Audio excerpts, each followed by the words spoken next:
So let's go back to the stages of reading. We've talked about the 2 stages of decoding now and the alphabetic principle, linking letters to sounds. Now we're going to move into the learning to read stage, putting words together.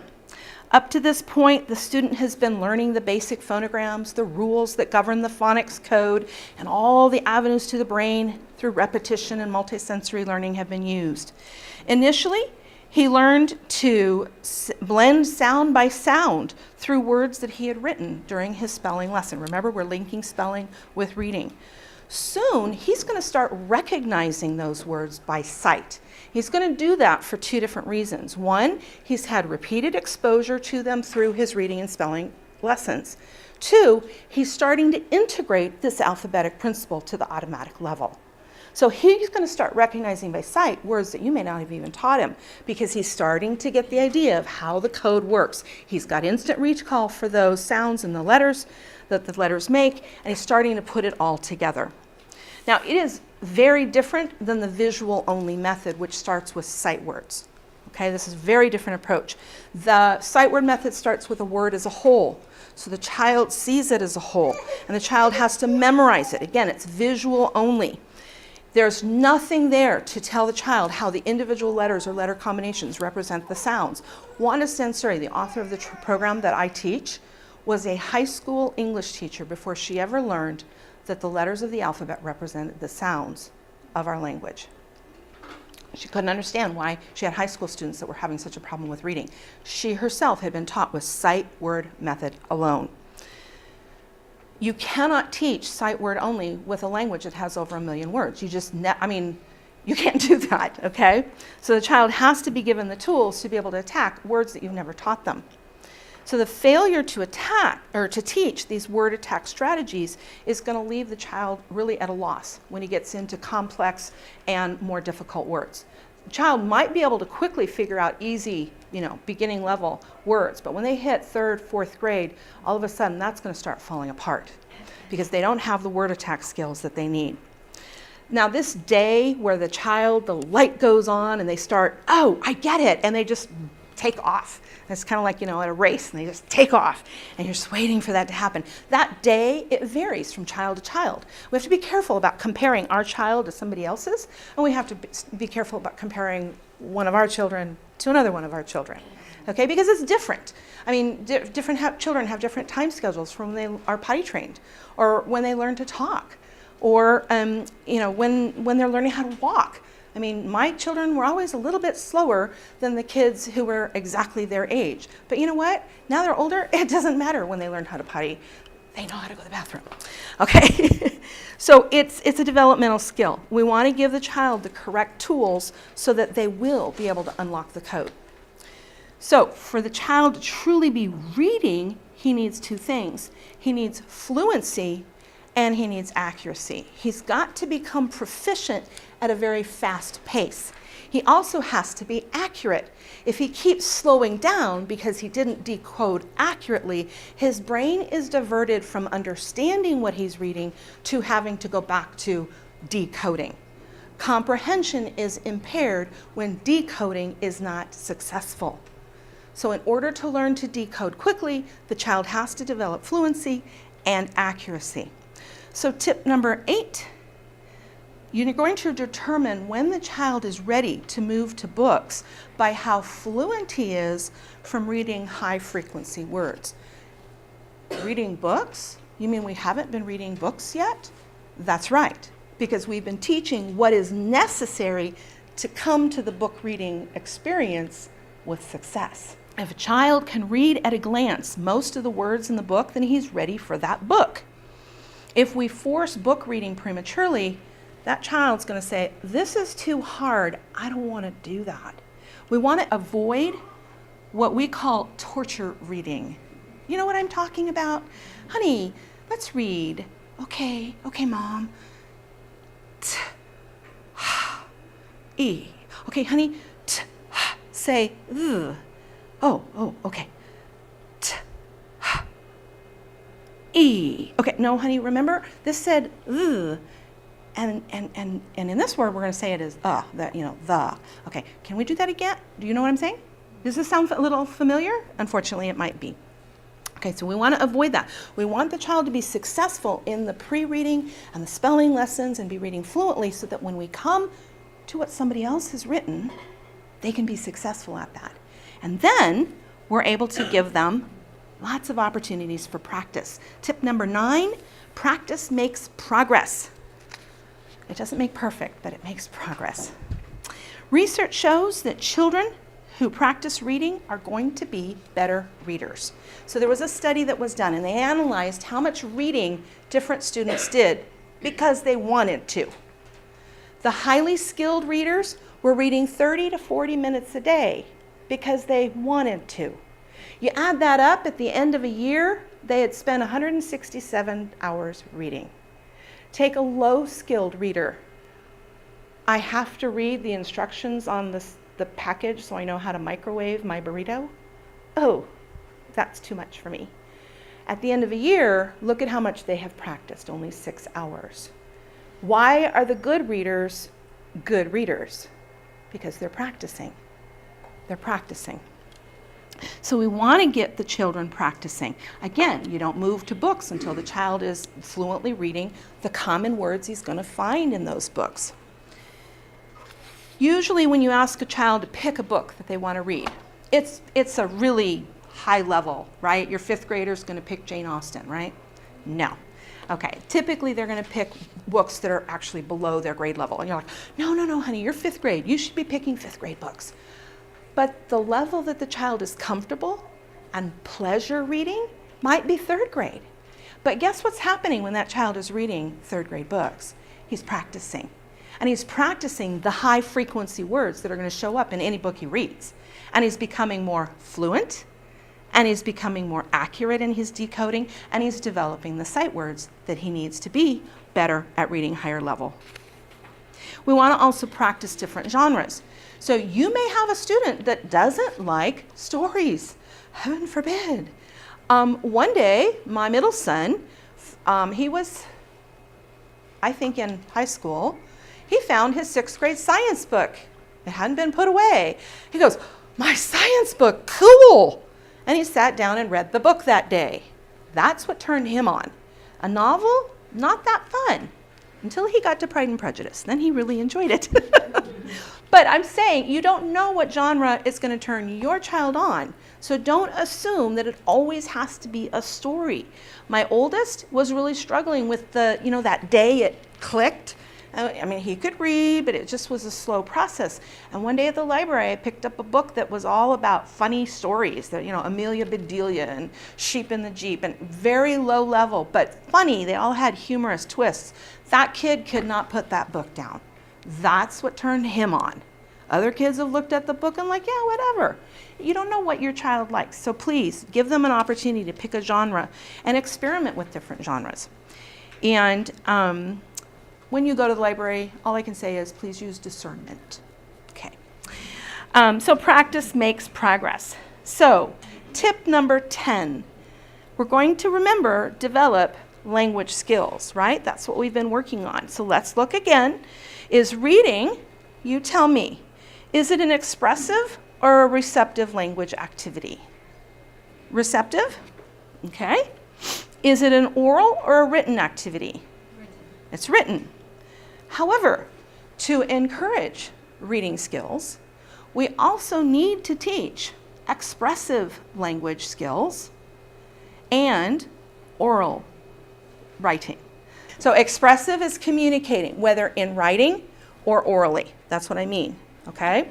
So they have to be able to verbally communicate. The more they are able to verbally communicate, the better handle they have on the language that they may want to put into writing, to communicate in writing. That's what I'm talking about. So reading is, remember back at the beginning, I said it's the language, it's understanding the language. And so they have to have a good handle on their language to be able to be successful at reading. So they need actually all of it.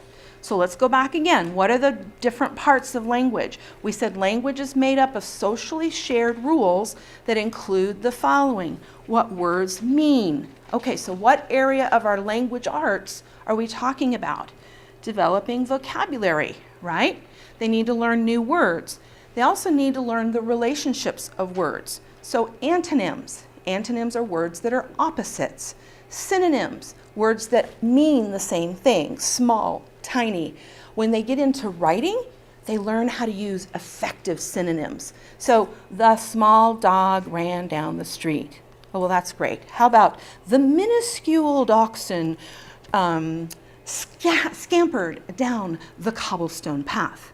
Much better writing, more precise. So they learn to develop the vocabulary skills. And they learn ideas, the relationship ideas between words. So analogies is an example of learning. So red is to strawberry, as yellow is to what? Banana. How about lemon? Would lemon work? Yeah, either one. What's the relationship? Red is a color, strawberry is fruit, okay? Yellow is color. Now bring me a relationship. Yellow, fruit. It could be banana. Papaya, would that work? No, that's more of an orange. Okay. So those are all language skills. This is part of teaching reading. They have to be able to understand these kinds of language skills to be effective. And it especially comes into play when they're working on reading comprehension. They've got to know the vocabulary in order to increase comprehension. They have to know how to make new words. This is when we work on teaching root words and derivatives. Again, our example of friend, friendly, unfriendly.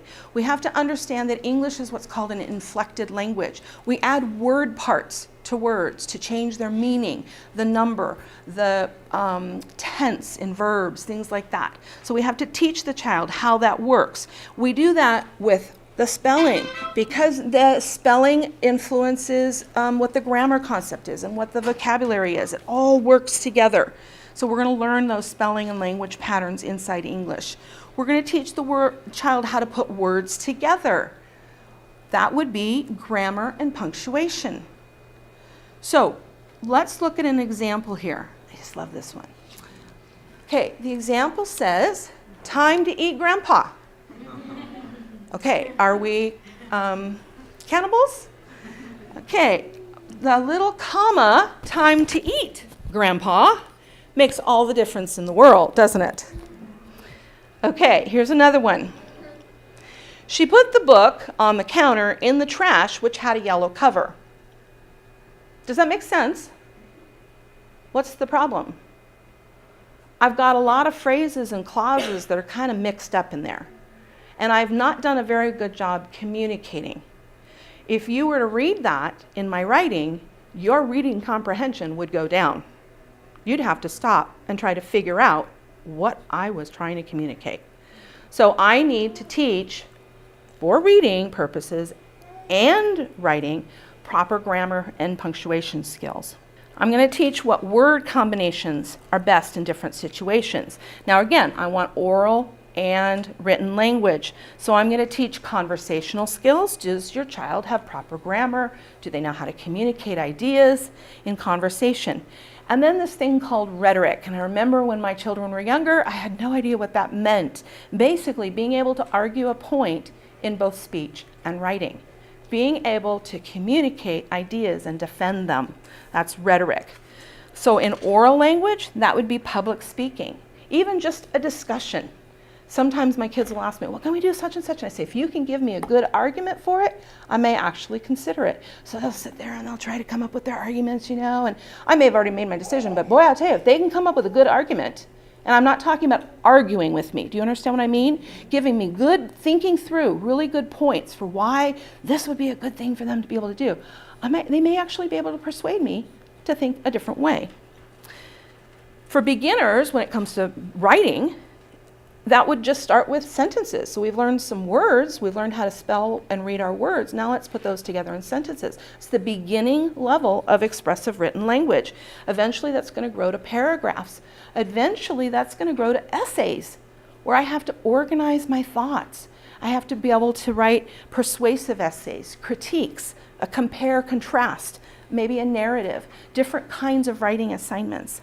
So I'm going to continue to build reading and spelling skills. Remember, they're two sides of the same coin. All of these tie together. Go back. What was tip number 1? Integrate your subjects, right? So What does that mean? When you're teaching all of these skills, what words mean, how to make new words, using words together, you're teaching all of these different subject areas in language arts, and you can do it through teaching reading and spelling together. So you can really maximize your time. Dr. Harvey Weiner, in his excellent book, Any Child Can Write, he said this: there is a close relationship between writing and reading, especially in the initial learning stages. Part of the ability to recognize a word develops from the ability to write the word and to read it back. For many people, including adults, the tactile aspect of writing is an indispensable feature of the learning process. When I teach reading, I try, whenever possible, to use the students' writings to help me teach the skill. By the way, there was an article this week in the New York Times, at least I was pointed out to it this week, that there was a doctor that was doing some brain scans, and she looked at the difference between students that were keyboarding versus students that were writing by hand using penmanship. And the brain was actually different after the two different experiences. So I get this question a lot. Why shouldn't we get kids just, get them into the keyboard? They need keyboarding for success in this world. It is necessary. But initially, they must have handwriting. In fact, I forwarded an article to my college students that talked about actually taking notes in college classes using penmanship is better for remembering the information than taking notes on a computer. I mean, the research is coming in, and it's interesting how our schools are taking penmanship out when all of the research is coming in that we need it. So let's just review quickly. Teaching reading, okay, what all did this involve? The pre-reading stage involved oral language skills, reading aloud, making sure that phonemic awareness was in place. The decoding stage, linking the letters to sounds. We want to do it in the context of penmanship. We want to have them reading the phonogram sounds rapidly so that we can train the brain. We want to avoid those gimmicks and music. Teaching the alphabetic principle. We want to teach them how letters interact with one another. We need to do this through direct and explicit phonics. Teach that together with spelling. We want to maximize brain learning and use multisensory learning. And we want to avoid the methods that lead to a faulty understanding of the code. At the beginning to read stage, we want to help them develop fluency and accuracy, and that takes practice. So we want, when they get fast and they get accurate, it frees the mind to then comprehend what they're reading. Remember I said at the very beginning, what is reading? Having the language skills to be able to interpret the meaning that is embedded in the text. We want to continue to build these beginning reading skills through tying together reading with all of the other language study, vocabulary, word study, grammar, punctuation, writing. Work on oral language, having your kids get up and give a presentation. I remember one time my children, what we did for a little while was at the end of every week we would have a presentation night, and they would figure out something they had learned that week, and they would present it to the family. And one of my kids actually got dressed up in a suit jacket, and he did a weather report and he presented, as a weather report, various things that he had learned in his history class or something like that. It was great, wonderful creativity on his part. So in conclusion, I want to tell you a brief story. There was a mistress, this was back in the mid-1800s, and she had her own children, and she was teaching them how to read. And she had a little black slave boy. And she brought the little boy in on her lessons where she was teaching the alphabet and she was teaching the sounds associated with the alphabet. Now she had to do this secretly because if the master had found out that she was doing this, he would have been extremely upset. Because you see, if you train the slaves how to read, then they are no longer fit for slavery. What happened was he did indeed find out. And so her lessons had to stop. But the little boy his appetite had been whetted for this idea. And he'd go into town and he would taunt the little white guys. And he would say, I know how to read a word. And he'd write one of the words he had learned. And they'd say, well, I know how to read a word. And they would write another word that they knew that he didn't. And he did this. Gradually, he learned the alphabet code. He learned how to read. He learned how to write.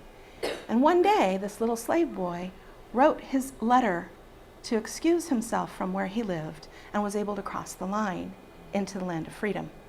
That little boy was Frederick Douglass. And what we learn from this is that illiteracy, the inability to read and communicate with text, it enslaves. However, literacy gives freedom.